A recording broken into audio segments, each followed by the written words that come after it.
Guys, delivery boy কথাটা শুনতে কত সোজা, তাই না? বাট ততটাই কঠিন। কেন? আমি তোমাদেরকে দেখাচ্ছি। প্রথমত দেখতে পাচ্ছি এটা আমার বাইক, ঠিক আছে? তো ফার্স্টে এখান থেকে শুরু করি। দেখো, কাদা দেখো, কাদা দেখো, ডিস্ক ব্রেকের মধ্যে কাদা ঢুকে গেছে। কাদা দেখো। আর সবথেকে বেশি এদিকে দেখো, সাইলেন্সারের মধ্যে অল্প ঢুকে গিয়েছে কাদা। তারপরে এই ডিস্ক ব্রেকটা তো পুরোই ঢেকে গেছে।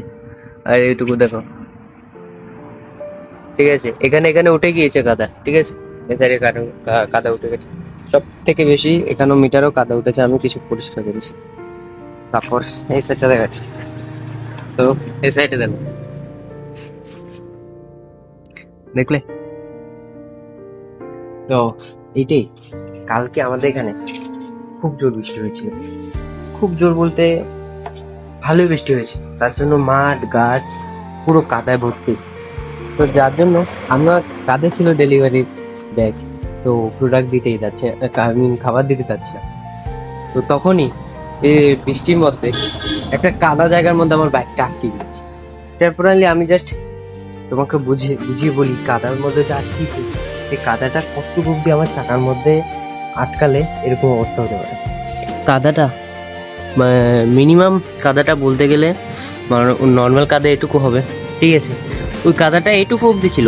এই যে হুইল কাভার আছে না, হুইল কাভারের উপর অবধি চলে এসছে কাদা।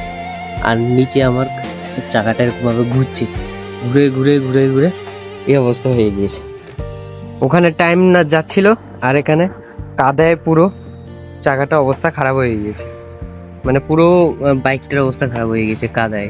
দেখতে পাচ্ছ এখানে পুরো কাদা, পুরো কাদা। জাস্ট দেখো, তার জন্য বললাম যে ডেলিভারি বয় কথাটা যতটা সহজ শোনা, ততটাই কঠিন। কারণ হতে গেলে অনেক কিছুর সহ্য করতে হবে। আর এই যে আমার শখের বাইক, আজকে এই শখের বাইককে আমি এরকম অবস্থায় দেখছি, আমার কাছে নিজের কাছে খুব খারাপ লাগছে। এমন জায়গায় আমি আটকে ছিলাম জানো, সেই জায়গায় না একটা কুকুর ছিল, মানুষ তো দূরে থাকে। তো খালি জায়গার মধ্যে আমি বাইকটা নিয়ে আটকে গেছি, কাঁধে ব্যাগ, বারবার শুধু স্লিপ করে পড়ছিলাম। শুধু বাবা মহাদেব আছে বলে আমি বাইকটাকে ফেলি না। তো ওইটাই বলছি, কথাটা যতটা শুনতে সহজ, ততটাই কঠিন। দেখা হচ্ছে নেক্সট ভিডিওতে।